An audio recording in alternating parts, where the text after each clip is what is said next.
Faleminderit. Ndërkaq Dorontina, ne vazhdojmë me çështje të tjera. I kthehemi sërish zhvillimeve në vend dhe meqense se jemi edhe në fund vit, e dim tashmë që edhe çmimet janë rritur goxha shumë, shohim ankesat e qytetarëve çdo ditë e kjo shtohet akoma më shumë kur e dim tashmë se në fund vit ka më shumë shpenzime, janë festat e fund vitit, dhurata dhe gjëra të tilla që pastaj e rëndojnë gjendjen akoma më shumë gjithsesi për gjitha këto për çmimet, ndoshta edhe për mbi atë se cilët faktore kanë ndikuar, se si partitë politike ndonë jemi në fushata, po premtojnë diçka që do të premtoj realisht zgjedhjen e kësaj situate. Gjitha këto do të diskutojmë me ekspertin e ekonomisë Adem Çorrollin, cilin e kemi në studio. Çorrolli, mirë se erdhe. Faleminderit për ftesën.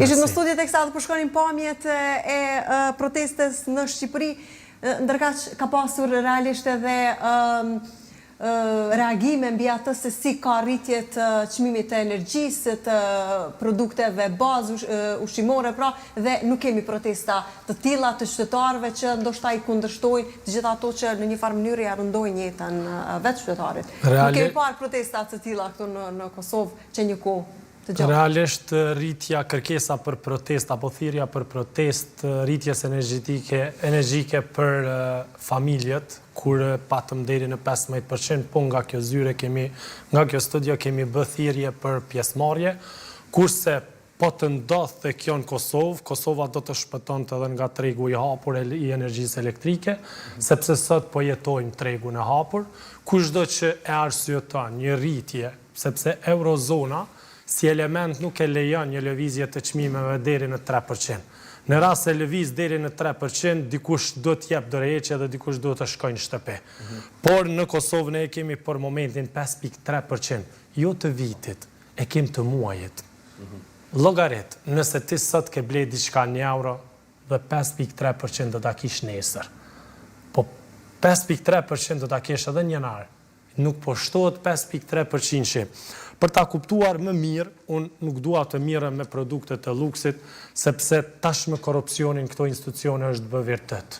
Po flasim për produktet. Është bë diçka normale, sepse unë edhe ceki edhe në për studje, mos u dorëzo se po të ftojnë prokuroria. Mos u dorëzo sepse nuk po vjen mille në Kosovë. Mos u dorëzo sepse u rrit 3 herë energjia elektrike.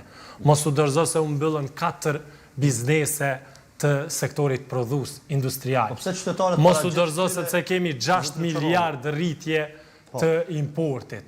E për çka mos të dorëzohen kur qytetarit gjithmonë po paguan. Dhe pse qytetarit duke qenë koshient për gjitha këto të cilat ju sapo i përmendet, vazhdojnë që të heshtë?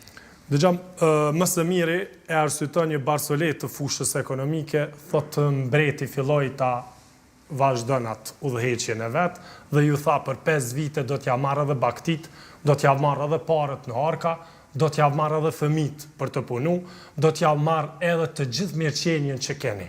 Se qytetarët u pajtuan, sepse thërën një ndryshim, një mbretëri.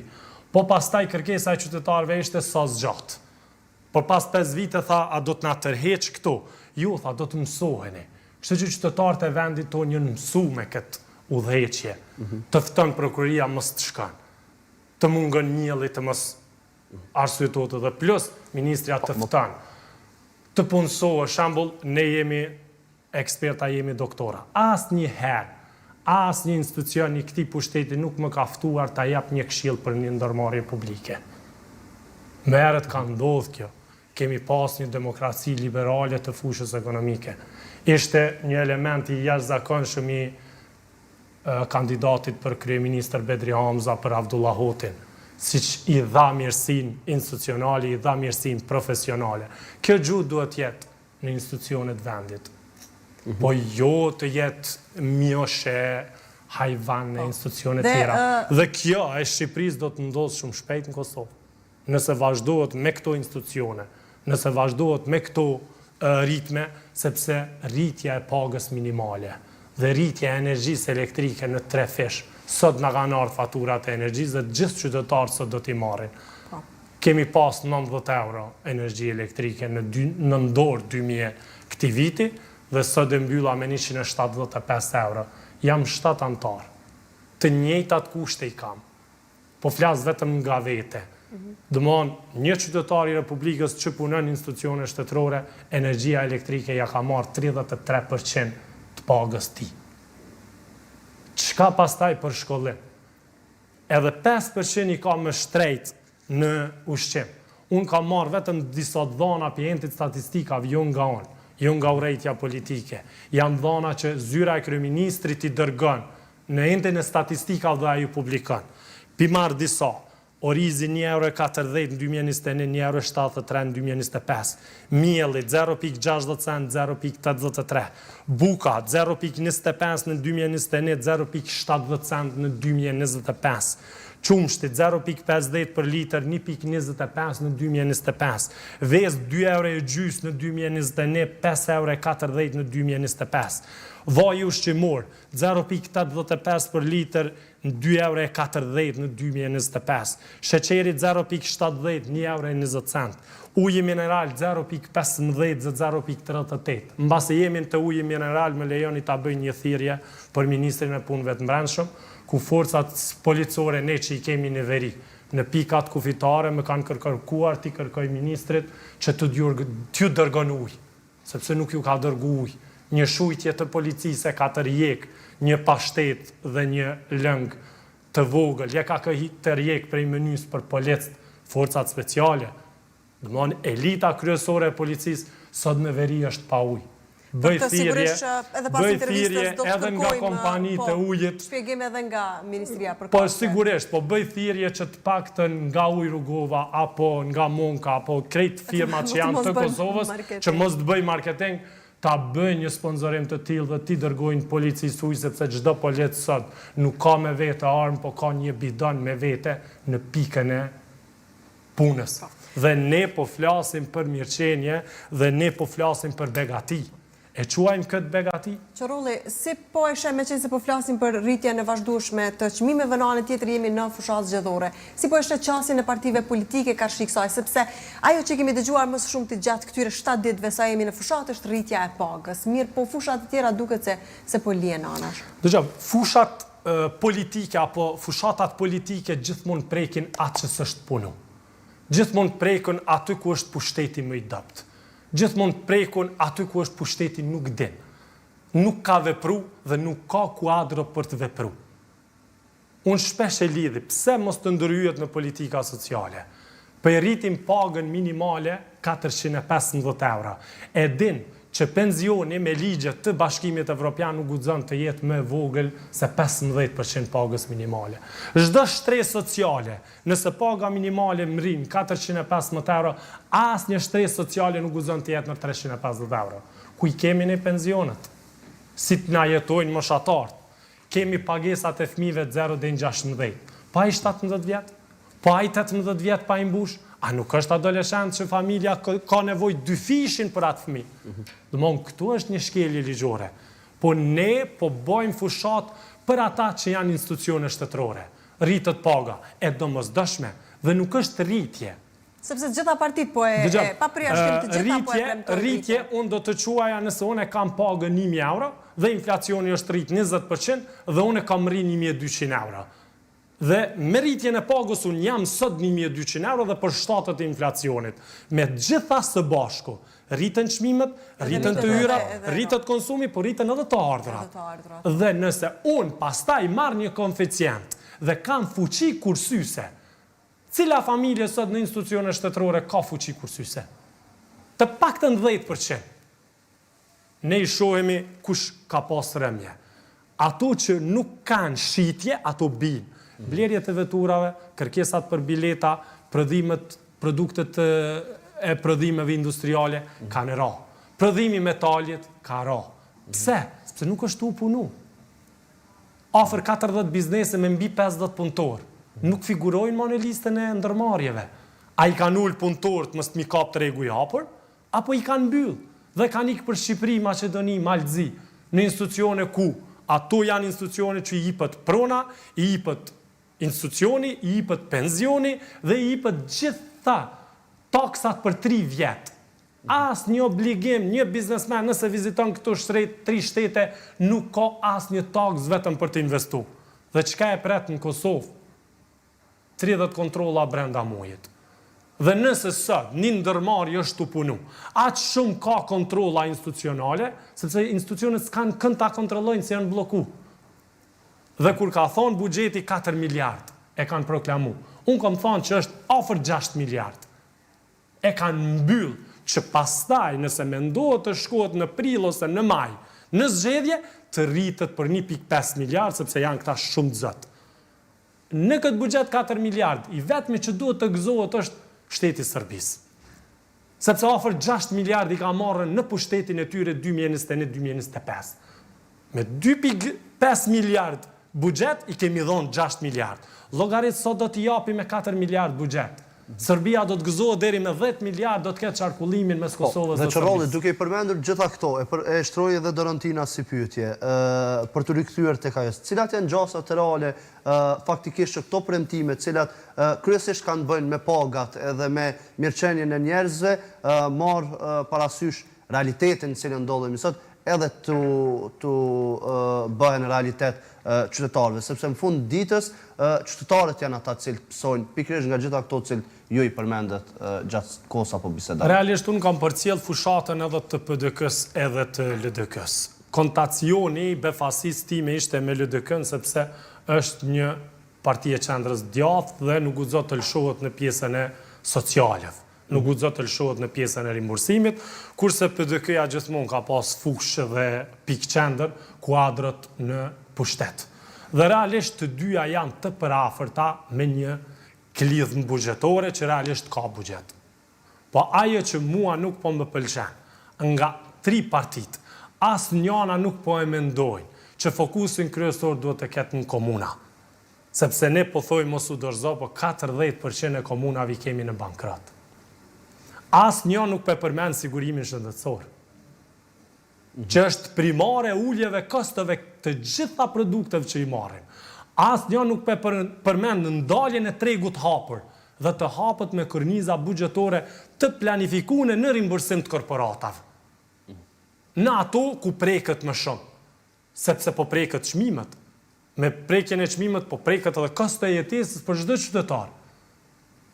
Dëmëthon, janë disa projekte më madhore, më fitimprurse, po nuk sjellin votë. Sepse është shku në mashtrim. Shembull vetëvendosja ta premton sigurimin shëndetësor, unë do ta nxoja humor. Me të vërtetë do ta nxoja si thënien e Agim Batirit që u bë tashmë ikon mos u dorëzo. Agim ti ke pa te Albin. Dëmëthon, 2020, 2021, 2022, 2023, 2024, 2025 sigurimi shëndetësor është në sirtar. Dhe Ministri i Shëndetësisë s'është shkarku asnjëherë. I njëjti është. Rritet 3 herë energjia elektrike, del importi, dalin të gjitha rastet e korrupsionit dhe punësimet në borzë. Ministria e Tregtisë është i njëjti. Ministria e Zhvillimit Ekonomik është i njëjti. Bankrotojnë komunat, Ministri i Financave është po i njëjti. Thirret në prokurori një ministër, ai po është i njëjti. Bile janë kandidatë edhe për deputet. Kjo është shqetësimi. Te cila BE po dojmë shku? Qartë. Te cili zhvillim po dojmë? Qysh po mendojnë që vinë investitorë të huj të investojnë në një vend ku korrupsioni lulzon, ku milli i magjës të begat që pequajnë këta, edhe millin e magjës të sofrës tonë nuk ju ka ardhur. Ku është milli? Kjo do t'ju bëhet pyetje deputetës që është kandidate për deputete, kur del në tubime, një votues i vetëvendosës nëse ma ka hatrin vetëm pak, pyet në rozetën ku është vaji, pyet në rozetën tubime, ku është mielli. Dhe si Nuk do t'i falim këto kuadro, nuk do t'i falim sepse do t'na përsëritet rasti i Shqipërisë. Qartë. Para se të dalim dhe të komentojmë edhe një status të ministrit në detyrë, cilët janë realisht faktorët që po ndikojnë në rritjen e çmimeve? Dëgjom, Që ta kenë të qartë pra edhe faktori kryesor bazë është rritja e energjisë elektrike, sepse kjo është faktor pune. Po. Çdo gjë që në ekonomi prek faktor pune dhe faktor prodhim, prekën çmimet. As rritja e një takse shtetërore nuk e rrit. Sepse ndërmarrja mund ta ndon gjysmën ta ul fitimin, gjysmën ta shpërndon në kostën e çmimit dhe nuk do të vrehet me 0.2, 0.3. Si kur shembull, vest nga 2,5 € të bëhen 3. do të ishin të pranueshëm për një periudhë 3 mujor, sepse çdo 3 muj paguhen edhe taksat. Po jo, nga 2,5 € tjetë 5,5 €. Kjo është ajo 1 miliardëshi. Për ta spjegu më së miri, besoj që edhe keni lezuar me gjitha të takimi të qartë edhe shikuesit. Thot se ATK për herë të parë ka arritur të kaloj shifrën prej 1 miliard euro tatime të mbledhura brenda vitit, duke shënuar kështu rekord historik.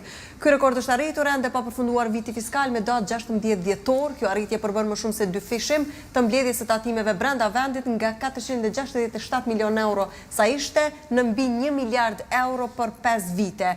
Gjatë së njëjtës periudhë, qarkullimi i bizneseve është rritur nga 12 miliard euro në 25 miliard euro, fitimi i korporatave është rritur nga 900 milion euro në 2,3 miliard euro. Numri i vendeve të punës është rritur nga 350.000 në 435.000. Realisht, nga numri i vendeve të punës, këtu shihet që është një shumë e pavërtet, sepse ne në 2023 kemi pas 495 të figuruar fuqi pune. Jo 435. Mirë që e ka pranu që nuk i ka 70.000. Po do ta pranon edhe 110.000, sepse këtu është edhe super puna. Nga kjo 435, që ende kanë punu para 1 vite, kanë përfundu kontratat e super punës dhe ende nuk janë pagu. Këtu janë edhe punëtor të KQZ-s, që kanë punu edhe 1 muj. Sepse figurojnë listë paga dhe konsiderohet si i punësun i parë. Këto janë edhe leona që kanë përfitu si pagë e parë, sepse për 6 muj, si ishen punë, si nuk ishe kanë përfitu për 6 muj. Te kjo 435 janë këto 3 variabla që sot, ndoshta nuk do t'i delte as 320.000, po t'i pastrënëm listat. Guximi më i madh i ministrit financave nëse do ta publikonte numrin e vendeve të punës në për algoritme të ndryshme. Sa janë industri ndërtimit, sa janë këtu, sa janë këtu, sa janë leona, sa janë nga superpuna. Dhe me të vërtet do t'i vinte tërp të kërkon të vot. Me edhe ajo që ka më ka befasu isha për vizit në Ferizaj. Dhe pash spitalin e Ferizaj që 6 vite gërmadh. Kurse numri më i madh i deputetëve nga vetëvendosja ishin nga Ferizaj. Si që vjetë tërp t'i del qytetarit për para dhe t'ju kërkon vot. Kur 6 vite janë pas spital. Kam shumë me që një institucione ka pasur PDK-ja dhe... Dëgjam, komuna nuk ndërton spitale. Komuna është në bërgjë atje. Mirë, por bashkëpunimi duhet të jetë për të bërë. Bashkëpunimi kryesor i komunës është ne, ta ndaj pronën. Dhe ta mbikëqyr procesin e punës, po jo ta ndërprejnë. Sepse kur ministria mu nuk më jep pare, qeveria nuk mund punoj. E dini që Keko, e dini që zjarfikset në Ferizaj janë parym. Zjarfikset, emergjenca, kur dështon institucione shtetërore, atëherë kanë dështu gjitha institucionet. Qofshin partive politike, qofshin vetëm që janë si kuadro profesionale. Ne kemi probleme esenciale të bërit ekonomi. Ne kemi probleme shumë ma madhore sepse të kërkohet vot mbi begati. Begati nuk është ta kemi pensioneri në 150 euro. Begati nuk është na ikin 600 mësimdhënës. Begati nuk është na mungojnë 45.000 persona në vendin e Republikës Kosovës. Begati nuk mund të quhet një rritje energjisë elektrike 100%. Qartë. Ti komentojmë edhe pjesë të tjera, pra qarkullimin e bizneseve, fitimin e korporatave, sepse është një rritje në bazë të këtij statusit të realisht, shifrën prej 1 miliard euro mund ta cek lirisht ministri sepse është totali financiar, po nuk është totali blerjes, sepse ndryshe është t'i blesh 10 buk me 50 cent dhe t'i blesh 10 buk me 1,5 euro. E kuptove? Vetëm ndallimi në rritje të çmimeve e rrit vlerën e të ardhrave shtetërore. Sepse nëse një familje më herët i ka ble 5 buka 25 cent, ka pas tjetër kosto. Po nëse sot një familje blen 5 buk ka 70 cent, që sot është çmimi i tregut 70 cent, herë 18%, herë 10% tatimin fitim. Herë fuqia punëtore që na ka migru dhe tash është më shtrejt, është e vogël 1 miliard euro. Kanë mund të arrijnë ma shumë me kostot e rritjes. Po kjo do t'jetë shumë e vogël dhe kjo kosto ne do të vim përsëri për rritje çmimeve. Pa marrë parasysh kush vjen pushtet. Sepse nga 1 janari bizneset do t'i kenë 100% tatimin pronë. Nëse një banes është ble dhe ka pas tatim 35 euro, sot do t'a ketë 135 euro. Dhe këtë do t'a lidhi me bashkëdhëtar. Mirë që kanë ardhë, jo mirë presim dhe presim votën tuaj sepse është një drejt juridike dhe është e mirë qenë. Na nevojitët kontributi. Vetëm pja bëj një dallim një gurbeqar si që është ndërun nga shteti në 2021 dhe si të ndërohet 2025. Gurbeqari në 2021 maksimumi që ka pagu rrymë për një shtëpi e pabanume ka qenë 3 euro i gjys. Edhe nëse ju ka shkput rryma, se nuk ka qenë ta paguj aktiv çdo muj, nuk ka pas kosto për kyqje. Në. Tash, do më thonë, e ka 17 euro i gjys vetëm rikyqje në energjisë. Dhe dikon është 9 euro deri në 15 euro vetëm që vjen e viziton edhe vetëm një herë kalkulon energji elektrike. Dhe mesatarja për familje në fund vit për bashkëdhëtar është 90 euro. Domthon një bashkëdhëtar kur të vjen në Kosovë vetëm për energji elektrike duhet t'i ndan 100 euro. Dhe sot duhet t'i ndan deri në 350 euro tatim prunë. Kur tham pse 350? Sepse janë banor jo rezidencë. Nëse unë kam tatim si banor 100 euro, këta kanë 250. Qërolli, qëfar duhet kemë parasysh cila do parti që vjen në pushtet pas zgjedhjeve të 28 dhjetorit për ta përmirësuar këtë gjendje?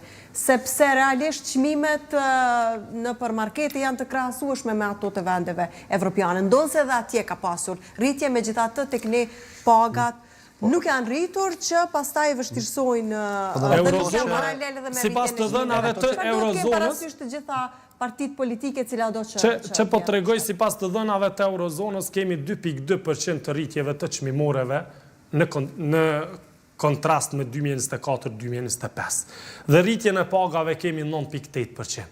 Domethënë, kanë marrë ndihmë për 9.8 dhe javë ka marrë shteti 2.2.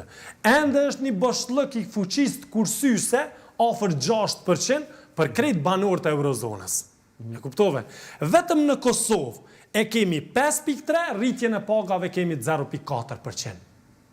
Domethënë, ne jemi më të varfër se 2021.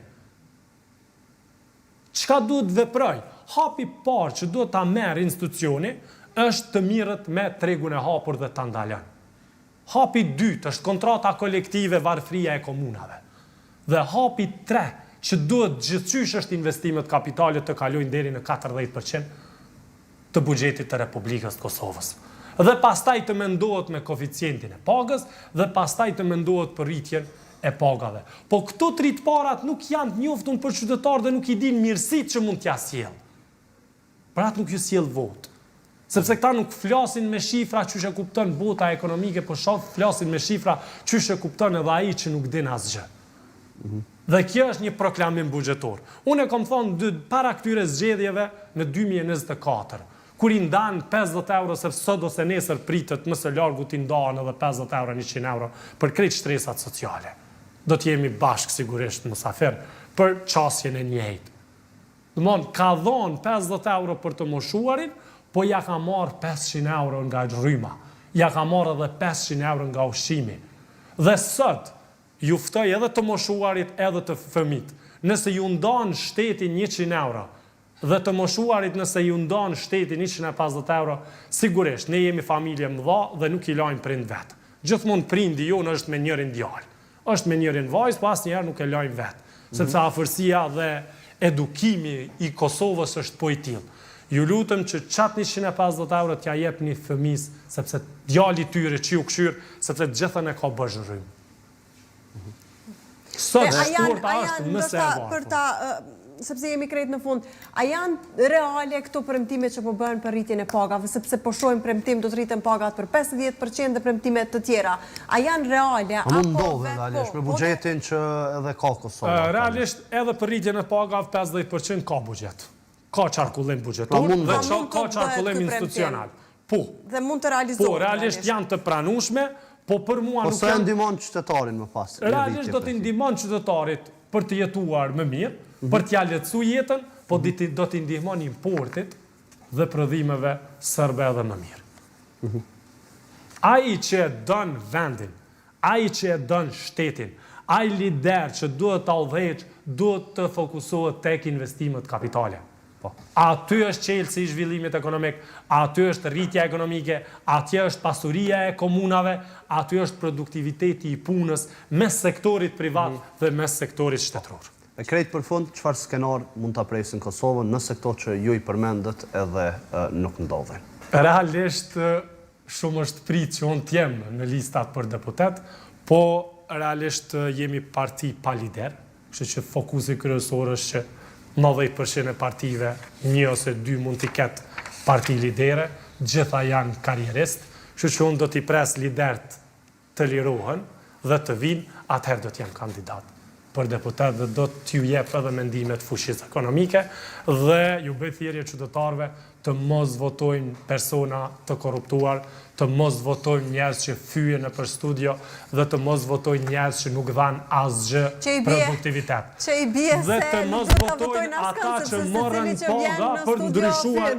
estetikisht. Sepse unë dje po i shohja listat e deputetëve dhe më hasi 3-4 deputete unë nuk i njofta. I kom njoft në 2021, po aq ndryshime estetike kishin bë kur i pash live, nuk i dëgjova. Po është pagu 1.800 euro nga shteti dhe nuk i dha asgjë, asnjëherë nuk ka folë në kuvend. Dhe 65% e deputetëve kanë kërku pagën 1 vjeçare ta marrin. Publiko numrat. Sepse ky popull është i varfër, ky popull është i vjedhur. Ta dim kush po na i prek buxhetin pa punu heq dhe pa dhon asnjë kontribut. Sepse sot po këtu qytetarë është në dorën e qytetarëve, zëri Çarolli. Kjo është në dorën e qytetarëve. Me energji dhe të jesh në politik. Është në dorën e se kë po e zgjedhin deputet. Në dorën e qytetarëve që të bëjnë zgjedhjet e tyre më pas. Nëse ata e shohin si të arsyeshme që persona të tillë që ju po i përmendni t'jen pjesë e kuvendit, më pas edhe i bartin pasojë dhe nuk kanë drejt ankon, apo jo? Realisht ata nuk po dalin me popull me u taku përveç fushatës zgjedhore. Po realisht shkoshe e mjekun, kur në onkologji nuk ka ilaçe dhe me kjo sigurisht do t'u kushtoj tek votat. Shkoshe e mësimdhënësit vitin tjetër, 35% e mësimdhënësit nuk do ta kenë kontratën e plot. Sepse nuk ka nxënësa në klasa, nuk ka nxënësa në shkolla. Unë isha i habitur me nxënësit e shkollave nga komuna ku vi. Me 14 është klasa parë, nga 27 kur kanë fillu. Nga klasa parë dhe në klasën e 5 kur më kam rri fëmija im është 14. Po çështja e emigracionit më pas është edhe problem. Kjo është shumë çështje që qytetarë duhet ta ndikon ekonominë, mirë po më pas qytetarë duhet ta gjykojnë votën. Sepse vota duhet jetë mbi kostën e jetesës, vota duhet jetë mbi kostën e jetës që ata jetojnë dhe mbi të ardhurat e tyre. Në rast se një institucion i ka bërë edhe më të varfër, mos e voto ndëshko. Zotri Çarolli, faleminderit shumë për kohën. Faleminderit shumë. Nga këtu ne